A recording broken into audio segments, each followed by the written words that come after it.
what in the fruitiger aero is this? So I've been daily driving the Oppo A5X here for a while, and let me just say this up front. This is not the phone you buy if you want speed, power or amazing photos. No, that's not it. So what does it do good actually? Well, just a few things, and one of them is being cheap. So let's get right into it. And naturally I would like to start with the positives. So I really love the design of this device. Even though it's super cheap, it's made all out of plastic, the back still looks cool and the phone looks premium at first glance, up until you turn on the display and notice the massive chin at the bottom here. Now the screen is honestly not half bad for the price. You have 6.67 inches, 90 Hz of refresh rate, and it's bright enough outdoors so you're not squinting like you're reading fine print. Watching YouTube, scrolling TikTok, it feels smooth enough, especially scrolling through the menus of the phone itself.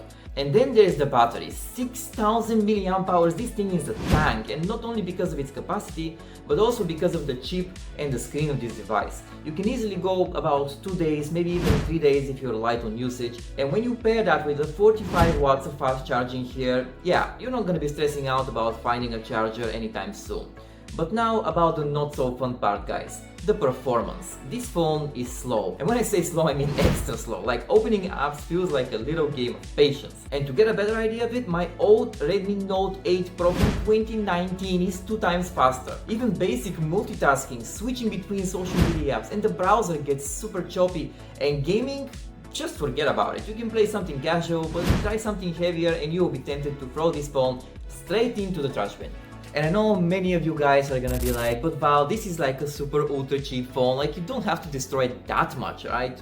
Well, wrong, because the Redmi Note 8 Pro is a mid-ranger from 2019, but if it's 2 times faster, I mean for 6 years, wouldn't you expect that a cheap phone like this, like the ultra low budget ones, would be at least on that level? I mean, you have a 90 Hz screen on this device that you cannot utilize because it just cannot reach that frames per second. I mean, come on now. Oh, and then there's the camera. Oppo slaps a 32 megapixel single camera here on the back, but the results don't really look 32 megapixels at all. Like the photos look fine in good daylight. I mean, they're usable, let's say for Instagram stories, but the detail falls apart if you zoom in and colors can look washed out. The selfie camera, well, it's a 5 megapixel attempt, which honestly feels like a throwback to 2015, and at night, don't even try. This phone is not made for that. Video quality on the other hand can be decent enough, reaching 1080p at 30 FPS, and even though it looks overly sharpened, it's pretty usable for sure. Again, if we're not talking about nighttime.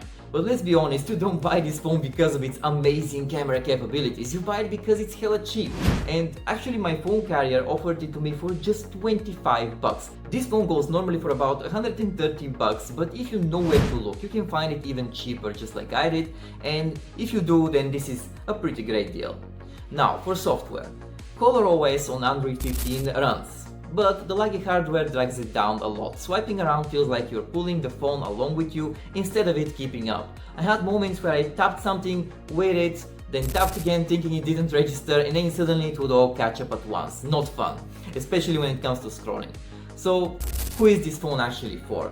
Well, honestly, I'd say it makes a great backup phone. In my opinion, that's what I use it for. You know, something to keep in your bag charged up just in case your main phone dies. Or it could work as a kid's first phone. Big screen, long battery, basic social apps, maybe some YouTube. The large battery life is also a big plus here. And if it gets dropped or lost, well, no big deal. Personally, I use it for work or as a backup phone only, and for anyone else, just spend a little bit more, guys, and you thank yourself every time you unlock your phone, because yes, the fingerprint is also super fucking slow on this phone. Every time you unlock it you have to wait like a second or two, which is kinda annoying. So yeah, the Oppo A5X, not terrible but not exciting either. A screen and a battery wrapped around a slow chip and weak cameras. It gets the essentials done, but don't expect it to do anything more. What do you guys think? Let me know down in the comments if you own this device. Let me know how it performs for you. Maybe my model is just effective. Alright guys, so I was editing this video right now and I just realized that I didn't actually recommend you a nice phone to buy instead of this at around the same price category. So I'm gonna just do that right now, and one of my top picks would actually be something like the Poco M7 Pro. Look it up online, it's actually a pretty decent phone for the price, and it's way faster when it comes to the CPU. I cannot guarantee anything good about the cameras, but hey, at this price category, at least you would want your phone to be usable, so go check it out. Poco M7 Pro is definitely a phone you might want to consider.